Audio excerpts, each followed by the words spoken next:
Et donc, nous sommes le 27 janvier 2000.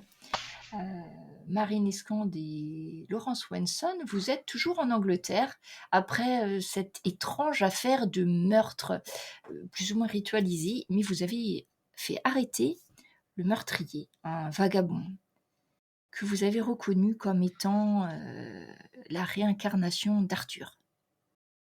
Après votre enquête de la dernière fois, Arthur a été arrêté pour meurtre. Et depuis, vous avez appris que de prison, il a été transféré à l'hôpital psychiatrique. Si vous cherchez Arthur, il est à l'hôpital psychiatrique de Cadbury Castle. Mais Marine, qui Oui, malheureusement, souviens-toi, ton dernier article a été un petit peu désastreux. oui, Enfin, disons que ton nouveau patron t'a remercié, mais t'a dit qu'il aurait préféré des articles plus portés sur vraiment des histoires humaines, plus folkloriques. Enfin, ce que tu lui as fait comme reportage sur les Caraïbes, ça lui a pas trop plu. C'était bien, mais pas tout à fait dans l'esprit de ce qu'il attendait. Mais t'avais quand même payé un petit peu. oui, bah oui, ce qui me permet quand même de vivre un petit peu, hein, Voilà. parce que Et là, en profitant de cet endroit qui est finalement historiquement très très riche, il y a toutes les légendes du chevalier Arthur, notamment d'Avalon, peut-être même que la fameuse Camelot est dans les environs, bien que il y ait de nombreuses théories qui le situent d'un côté, de l'autre. Mais peut-être tu auras le temps de faire des recherches. Il y a une bibliothèque. Alors, donc par rapport à l'Angleterre. J'ai mis le point rouge qui apparaît rouge, oui, c'est Cadbury Castle. d'accord, Les autres villes avec un drapeau, alors, la ville qui est à gauche, c'est la plus grande ville d'à côté d'où vous êtes, c'est Glastonbury. Et Glastonbury, il y a une bibliothèque, il y a un grand commissariat, enfin, il y a tout, quoi. Alors que d'accord. Cadbury Castle, l'hôpital psychiatrique, oui, un petit truc de police, vous avez déjà rencontré, hein, l'officier de police d'ailleurs, très sympathique. Oui, oui, L'architecte, pas l'architecte, n'importe quoi, l'archéologue de la dernière fois, et ben, il travaille toujours sur son site, qui s'appelle Eric Carson. Puis vous vous étiez fait un ou deux amis là. Et sinon, l'autre ville que j'ai signalée, c'est la petite ville où tu te trouves maintenant, Marine. Parce qu'à d'accord. la recherche d'événements folkloriques croustillants, on t'a indiqué un petit village, parce que c'est vraiment pas très grand, qui s'appelle Downhead. C'est à une dizaine de kilomètres de Cadbury Castle. Et bah, t'as décidé d'y aller avec Laurence, hein, qui Oui, profite. Finalement, pour lui, c'est un peu des vacances, n'est-ce pas, Laurence? T'as C'est pas ça. trop d'affaires. Puis finalement, peut-être que l'inspiration anglaise te donnera de nouvelles idées pour tes futurs projets architecturaux. Exactement. Je prends des idées, je prends des croquis, je dessine. Donc, je dirais bien que vous avez loué une voiture. Parce que comme ça vous permet de vous balader ouais, tranquillement dans la campagne dans la anglaise. campagne. Donc, Laurence étant en fond, je pense que c'est toi-même qui as dû louer un véhicule. Mm. Une petite mini Austin pour pas passer. Tu t'es dit, ah, en Angleterre, faisons comme les Anglais, on va choisir une petite voiture. On est en Donc, quelle année? en année 2000. Ah, il n'y avait pas de voiture électrique encore. Non. Non, Mais Non. justement, la mini Austin pour vous deux est parfaite puisque vous n'avez pas beaucoup d'affaires. Tous les deux, vous n'avez qu'un sac de voyage. Donc même si vous décidez de dormir ailleurs, finalement, pas besoin d'avoir un coffre, pas besoin de consommer beaucoup d'essence. Par contre, Exactement. on conduit à gauche. Alors je sais pas si vous êtes habitué, mais Non, non, on peut-être. conduit à droite. Oui, on conduit à droite, voilà, exactement. Alors je sais pas si vous avez l'habitude ou pas. Je Mais pense on que roule à gauche, t'as raison. donc Ton toit à l'envers. vous arrivez dans la petite ville de Downhead. Donc toute petite bourgade, en gros, il y a une boulangerie, une boucherie, quelques maisons et surtout le, le vieux cimetière. C'est l'endroit dont on vous a parlé. Alors Marine, on t'a raconté des histoires sur une tombe d'un gisant exceptionnel parce que c'est un gisant sans tête. Alors, apparemment, il y aurait des sombres histoires de fantômes, de chevaliers sans tête qui pourchassent les gens le soir de la Samin. Donc, c'est la Toussaint. Donc, tu t'es dit, niveau folklore, c'est peut-être pas mal. Ouais, c'est pas mal. Bah, c'est la taille de pierre, donc ça m'intéresse. Voilà, On peut donner allons-y. des indications quant Donc, de taille, l'ancienneté de la taille. le matin du 27 janvier, il fait plutôt beau. Et vous arrivez donc au point le plus important de la petite ville de Daonet, le cimetière qui est juste au pied d'une charmante petite église fortifiée qui date, vous dit-on, qui a été reconstruite et construite et reconstruite et en fait qui date du Moyen-Âge. Mhm. Quand vous arrivez, à part un cheval qui vous regarde arriver, personne. Il n'y a pas de... Le petit portail qui ferme le cimetière est un petit portail de bois. L'église a l'air fermée, mais après, à voir. En tout cas, vous êtes Ok. tout seul dans cette charmante campagne anglaise. Oh, on peut peut-être aller visiter Ouais. le cimetière, Laurence, qu'en penses-tu? Oui, qu'est-ce que vous avez entendu comme histoire Oh, une concernant... histoire d'un chevalier sans tête qui apparaîtra à la Toussaint, n'est-ce pas? Ça, c'est une bonne idée, au niveau folklore et tout ça. Donc, Un allons voir. chevalier sans tête? Oui, allons voir de plus près si on trouve une tombe ou quelque chose. Vous Déjà, commencez, donc je prends des photos de l'église, petite porte en bois, le cimetière. vous commencez à déambuler dans le cimetière qui est très bien entretenu, des petites fleurs, il n'y a pas beaucoup de tombes qui ne sont pas nettoyées, hein, la plupart sont très très nettes, très très propres. Mhm.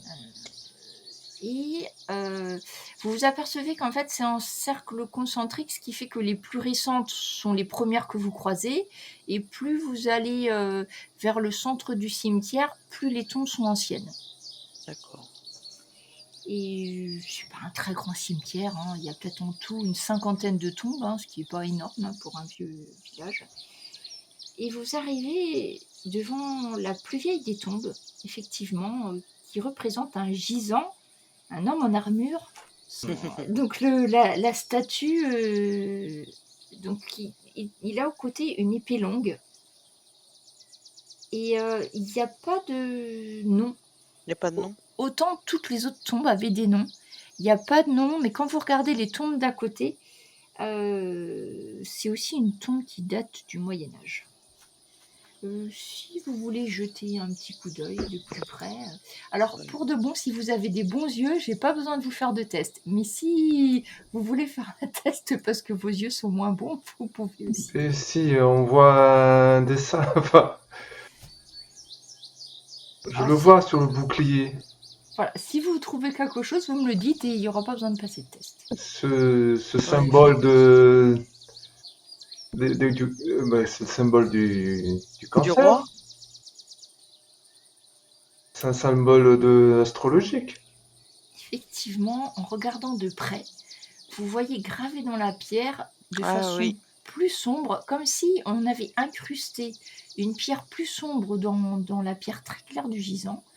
Vous voyez le symbole, donc je vous remets les symboles si ça vous aide, le symbole du cancer. Tiens donc. Très étrange sur un gisant du Moyen-Âge. Oui. Bon, certes. Effectivement, quand vous regardez de plus près le gisant, c'est pas une vieille statue qui aurait perdu des bouts et puis qu'on aurait retrouvé que ça. En fait, il était fait sans tête.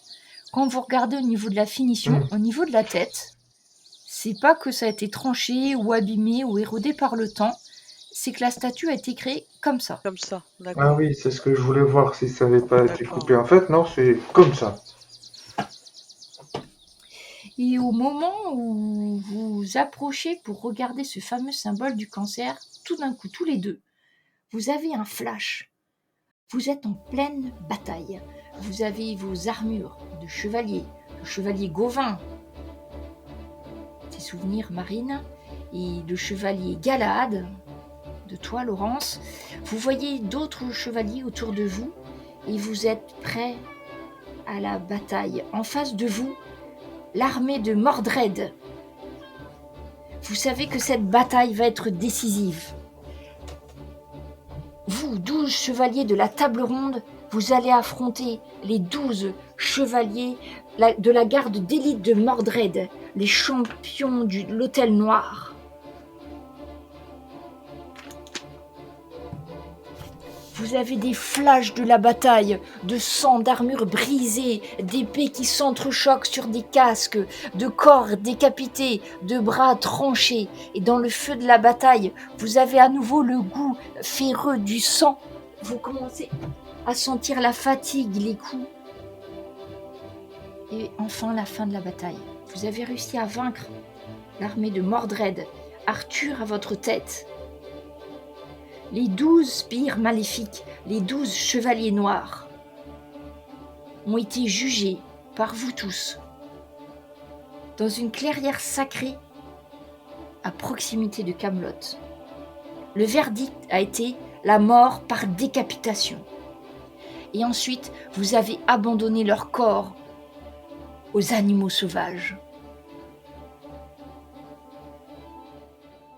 Vous reprenez un peu vos esprits en vous regardant peut-être l'un l'autre parce que vous avez été tous les deux perdus dans vos pensées.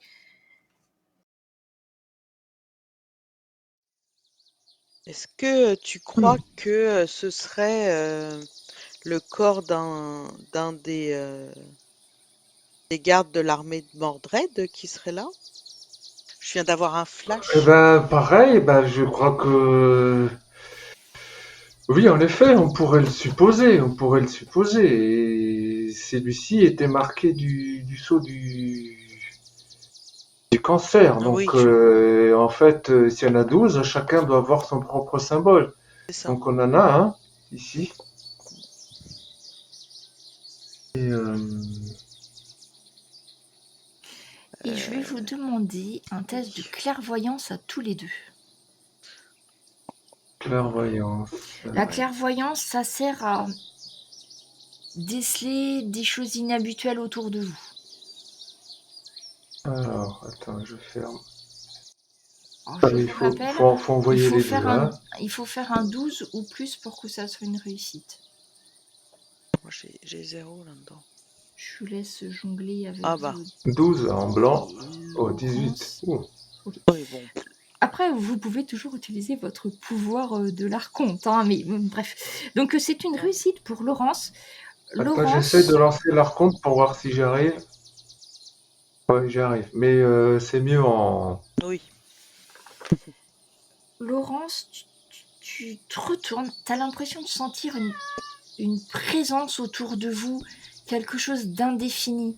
Pas vraiment comme quelqu'un qui utilise un pouvoir, comme ce que vous avez déjà pu rencontrer en voyant un archonte. Hein. Souviens-toi de ton aventure à Paris avec Augustin. Ouais. C'est pas quelque chose d'aussi fort, c'est une impression, comme le souvenir de quelque chose de mauvais et que vous étiez dans cette espèce de vapeur, de maléfique un petit peu autour de vous. Et tant que tu restes dans le cimetière, c'est quelque chose qui va pas se dissiper. Oh, il y a quelque chose, Marine. Il y a un aura négatif par ici. Je sais pas toi, mais je ressens quelque chose qui n'est pas normal. Et ça s'est dégagé par ces lieux. D'accord. Alors, avant de partir, est-ce que on peut, est-ce que le dessus là où il y a la statue, tout ça, on voit des traces si elle a été bougée ou quelque chose comme ça, ou c'est vraiment bien scellé et donc il n'y a pas de raison. Tu peux essayer Ça, un je test. pourrais te le dire. Ah, bah alors. Ah, tu veux utiliser avec la pierre? Bah, ça, j'ai un artisanat en taille de pierre, donc... Dans le domaine de la pierre, oui, c'est vrai. Ça pourrait marcher, effectivement. Tu pourrais voir s'il y a des traces récentes ou pas. Oui, c'est ça. Si ça a été poussé ou quelque chose. Réussite. Donc tu examines ce gisant, et bien tu vois que les années passant, tout autour où c'était scellé, il y a des mousses qui ont poussé, de la végétation, D'accord, et donc tu es sûr qu'il n'y a rien qui a été dérangé récemment. d'accord. Ah. Est-ce que je pense qu'on pourrait ouvrir le gisant Alors, sans peut-être, trop tout casser? peut-être, mais c'est ce que j'allais dire, peut-être, mais pas au prix. Enfin, c'est sûr qu'il y a quelque chose qui sera abîmé. Ah, Parce que bon, la tombe est après, trop vieille, en plus elle est restée en extérieur parce qu'elle n'est pas protégée. Donc du coup, si tu peux, possible, mais c'est fort possible que tu casses aussi un coin, un bord, quelque chose. Bon, on peut peut-être aller faire un tour dans l'église, voir s'il y a peut-être quelqu'un, du coup, qu'on pourra interroger. ah oui, oui, bien sûr. Ouais, Peut-être qu'il y a des archives ou peut-être qu'il y a un commentaire dans un vieux livre ouais, c'est ancien ou... ça. Au pire, on ira à la bibliothèque, sinon. Ouais. Alors ma question pour Laurent, c'est est-ce que, vu que tu es quand même aisé et riche, as-tu un téléphone portable? Le téléphone à Ben, clapper des années 2000 qui est un peu gros, hein, mais qui doit tenir dans une poche. Ça sent bien. ben, of course, puisque j'ai tous mes contacts à New York, Paris, D'accord, ça marche. Alors, à la quand vous, City de Londres. donc, quand vous regardez la petite église, alors l'église n'est pas fermée. Quand tu pousses la porte, Marine, et c'est une petite église de campagne, quelques bancs en bois, où tu vois, il y a certains bancs où il y a des petites plaques pour famille Intel, Mhm, famille, mhm. etc. C'est plutôt pauvre, à savoir que en objet religieux à l'intérieur, à part un tissu qui recouvre l'autel et une grande croix accrochée derrière, il n'y a pas grand-chose. Bon, il y a bien le D'accord. petit placard fermé où le prêtre garde ce dont il a besoin pour célébrer, mais pas grand-chose. Vous entendez un petit peu de bruit, il y a une petite sacristie juste derrière. Quand vous passez l'église, en fait, ça communique avec une autre petite salle derrière où il doit certainement y avoir le prêtre, en fait, qui est là. D'accord. Bon, bah écoute, moi je prends des photos, des choses comme ça, et puis je pense qu'on peut se diriger là où il y a un petit peu de bruit en fait. Ouais. Si tu commences, vous appelez ou juste vous baladez en faisant les touristes, hein, Non, parce que non, oui, on fait les touristes, On fait des trucs. déjà. au bout d'un moment, vous allez voir effectivement apparaître quelqu'un. Donc c'est un prêtre qui est très vieux. Il a au moins 70 ans. Qui a des toutes petites besicles posées sur le bout du nez, qui n'arrêtent pas de tomber d'ailleurs, donc il n'arrête pas de les remettre. Et il vous regarde et il vous dit: Ah, vous venez visiter l'église, c'est bien, c'est bien. Les touristes, c'est toujours une bonne idée de venir visiter des églises. Si vous voulez, si vous êtes là pendant longtemps, sachez qu'il y a un service tous les dimanches. Vous y êtes Ah, bienvenus si vous le souhaitez. Mhm. oui, oui. De quand date cette église-là? Il me semble qu'elle a un style plutôt ancien, non? Oui, c'est une église qui date. Après, apparemment, elle a déjà été construite sur un emplacement qui était, paraît-il, un emplacement de rite païen. Mais Ah l'église bon? proprement dite a été consacrée en l'année 1000, dans les années 1000, entre 1000 et 1100. C'est pas très, très. On n'a pas beaucoup d'archives très, très bien chiffrées. Mais avant, c'était. Donc, vous savez qu'en Angleterre, il y a quand même beaucoup d'anciennes croyances. Et paraîtrait-il qu'ici, auparavant, c'était un lieu de confluence tellurgique, c'est comme ça, je pense, que disent les païens. Et avant, il y avait un hôtel païen Ah, pour un sombre dieu. Les croyances, vous savez, les anciens peuples anglais. Ah bon? Et y aurait-il des archives ou... euh, Eh bien, Un malheureusement, document ou voilà, un témoignage écrit par un moine de l'époque ou... malheureusement, l'église a brûlé plusieurs fois. Ah, Ah, Et ce qui explique que nous avons si peu d'objets, même religieux. Et il y a peut-être eu des archives, mais là, je dois dire qu'en dehors du livret des naissances et des baptêmes que je tiens moi-même, on ne peut pas remonter à plus de 200 ans. Il n'y a vraiment ah. pas grand-chose. d'accord. Peut-être aux archives du comté, vous trouverez Mm. peut-être quelque chose. Je ne sais pas trop quoi vous dire. Euh, j'ai Vous êtes venu pour la tombe du chevalier sans tête. Vous avez entendu cette exactement, histoire. exactement. Vous avez raison. Mm. Je vais écrire un article pour faire un petit peu de publicité pour venir visiter cette charmante église, mais également, bien évidemment, la tombe qui me paraît fascinante.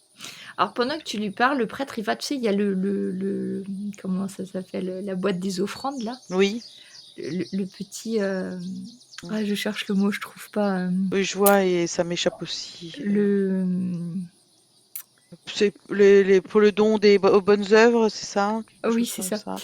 En fait, tu le vois qui ouvre. À l'intérieur, il y a un chewing-gum, 2 pièces et une araignée. Oui, Il referme le tronc, voilà, c'est ça, c'est le tronc oui, le des tronc. offrandes. Oui, c'est Bon, ça. Ah, je vois un alors, petit puis en même temps, billet. il vous écoute, hein, il se retourne et dit: «Je me demande si je devrais pas le mettre à côté de ce gisant, hein? Parce que finalement, les gens, ils viennent, mais pas pour venir dans notre église, ils viennent pour voir cette tombe d'un chevalier sans tête, quelque chose qui est tout à fait païen. C'est totalement désespérant. Les gens ne croient plus en rien de nos jours, ou plutôt ils croient en tout, ce qui est encore pire. Vous pensez que le chevalier en question est un chevalier païen? Bah, disons qu'il a plus de tête. Donc c'est quand même pas très chrétien tout ça. C'est pas Hmm, très catholique plutôt, parce Hmm. que chrétien, Vous ne un peu connaissez clair. pas l'histoire de cette tombe qui est quand même... Je connais l'histoire de mes paroissiens, mais je ne suis pas très férue d'histoire moi-même. Ceci dit, D'accord. je pense que vous devriez trouver certainement des documents. Et sinon, vous pouvez faire comme tous les autres, revenir le soir de la Samin, le 31 octobre. Oui, Il y a carrément une procession. Moi, je n'ai personne pour les processions de presque personne aux messes de Noël, mais par contre, la procession du chevalier sans tête, là, je peux vous dire qu'elle attire du monde. Hein. Et Ouais. puis, c'est pas que des gens recommandables, hein, ceux qui viennent. Hein, ils sont bizarres, hein, très très bizarres. Ils s'habillent tout en noir, portent des têtes de mort autour du cou. Enfin, c'est vraiment hmm, pas des gens recommandables. Mais ceci dit, oui, je suis désolée de ne pas pouvoir vous aider non, plus. mais... Mais, Bon, je je glisse l'entretiens, cette tombe, comme les autres. un petit Mais billet pour l'entretien de l'église. Faut pas Mhm. laisser s'écrouler ces Ah, bâtiments. il remet ses vésicles et il dit: Ah, c'est bien de penser aussi aux vivants et pas seulement aux tombes. Mais je ne sais pas trop. Je pense que, écoutez, si c'est vraiment ce qui vous intéresse, les gisants sans tête, ce n'est pas le Ah seul bon? cimetière où il y a des tombes comme celui-ci. Alors, je pense que dans d'autres petits villages de la région, il y en a d'autres. Alors, je ne saurais pas trop vous dire. Je pense qu'il y en a même une à Glastonbury, qui est plus grand qu'ici. Il me semble qu'il y a aussi une tombe comme celle-ci. Et un D'autres des gisants sans tête. Mhm. illuminés qui était venu voir la tombe m'avait expliqué qu'en fait, il y en avait d'autres, mais je n'ai pas retenu le nom des villages, je dois dire. Hein, mais, Non, non, mais c'est déjà beaucoup, hein, ce que vous nous avez expliqué. et à votre Ah avis, oui. si je mettais un petit tronc aussi à côté de la tombe, est-ce que vous pensez que les gens en passant, éventuellement... Bah, vous pouvez toujours essayer. Après, c'est Bon, à comme mon avis, ils risquent de vouloir casser le tronc et récupérer ce qu'il y a dedans. Ah, nous oui, vivons des temps bien difficiles. Euh, ça c'est à qui le dites-vous? mhm, Deuxième millénaire n'apporte pas que des bonnes choses. mhm. Non, c'est certain. Et puis il va prendre un petit plumeau dans son petit placard de ménage et puis il commence à épousseter en soupirant les bancs. Bon, Bon, bah, on donc, vous remercie beaucoup, hein, de votre aide. Je vous en prie. Ça m'a fait un peu de compagnie. Mm, mm, oui. Effectivement, quand vous ressortez, voilà quoi, il n'y a vraiment pas beaucoup de monde. Hein. Non, c'est ça. Hein. Bon. Après, ceci dit, c'est pas un grand village non plus. Hein, Non, mais bon. S'il y a d'autres gisants sans tête, Oui, on va aller. il doit bien y avoir quelqu'un qui a dû recenser ça. C'est quand même une particularité du coin, visiblement. Donc, Oui, on devrait pouvoir trouver des informations quelque part, quoi. Ah, Laurence, peut-être ton que téléphone Arthur sait tout vibre. ça. Quoi? Ton téléphone vibre dans ta poche. Ah, pouf, j'ai mon iPhone qui sonne. Ah, Ah, c'était pas encore un iPhone. Je suis pas sûre que ça Si ça existe. existe un iPhone à l'époque. Peut-être. Le premier alors. Ben, je sais pas, ça fait pas. Donc, c'est un numéro inconnu qui s'affiche sur ton Ah, téléphone. je connais pas. Allô? C'est des numéros d'Angleterre, un numéro anglais. Mm. Oui, est-ce que vous êtes bien, monsieur Wenson? Moi-même qui le demande? Laurence? Ici, l'hôpital psychiatrique de Cadbury Castle. Ah bon? J'ai un patient ici. Je ne peux pas vous dire son nom parce que nous ne le connaissons pas. Et ce monsieur, donc je ne sais pas trop dans le dossier, le policier avait noté le nom de Marine Escande et de Laurence Swanson et de qu'est-ce qui est écrit Alan, je ne sais pas quoi, mais on n'avait qu'un seul numéro de téléphone. Donc, je me suis permis de vous appeler. Voilà.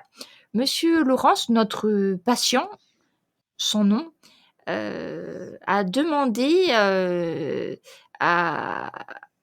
voir les 3 chevaliers qu'il avait attrapés. On a supposé avec le psychiatre que c'était de vous qu'il voulait parler. Il n'a pas toute sa tête, hein, je dois vous prévenir. Hein, il est même parfois un peu violent. Ah bon? Mais il a demandé à vous voir et d'après le psychiatre, peut-être que de voir au moins un d'entre vous, ça serait peut-être bien pour essayer d'apprendre au moins son nom. Donc si vous n'êtes pas trop occupé, voilà le docteur souhaiterait que vous veniez en sa présence rencontrer le patient qui n'a pas de nom, si ça ne vous dérange pas. Eh ben, on n'est pas très très loin. oui, on va y aller. On va pouvoir y aller, hein, Marine. Oui. Peut-être que lui, il saura ce qu'ils ont fait de ces chevaliers. Oui, peut-être, va savoir. Donc le docteur Templeton, je lui précise que vous arrivez, hein, donc Oui. je lui dis ça. Eh bien, merci de votre coopération et à bientôt Oui. alors. Bon, le temps d'arriver Vous êtes à 10 km, une dizaine oui, de on n'est pas kilomètres. très loin. Non. Est-ce qu'on passe... On y va directement? Oui. Oui, sinon, pourquoi? Tu avais l'intention de... Bah après, on n'est pas loin non plus de l'autre cimetière où il y aurait... Est-ce qu'on fait un détour Ah, pour un aller... détour rapidos, là? Oui. Oh, bah, je suppose qu'il n'est pas à 1 heure près, notre patient. Non. On va faire un détour du coup. Donc vous voulez aller à Glastonbury? Ouais, juste déjà au cimetière, voir s'il y a effectivement une tombe de gisant, quoi. Ok. Puis après, on se dirige là-bas. Alors attends, j'ai une image de Glastonbury. Ah oui. Donc vous reprenez la voiture, bah du coup c'est pas très très loin. Hein. Je regarde au niveau kilomètres. Bah, j'ai une carte plus proche. Je vais vous donner la carte. Ah oui. Donc en fait, vous êtes donc le petit drapeau nord, hein, au-dessus de Shepton Mallet. Donc pour aller à Glastonbury, bah, c'est pareil, c'est une dizaine de kilomètres en fait. Hein. Ouais, bah. Oui, il faut juste un petit triangle, quoi. Oui, juste. C'est ça.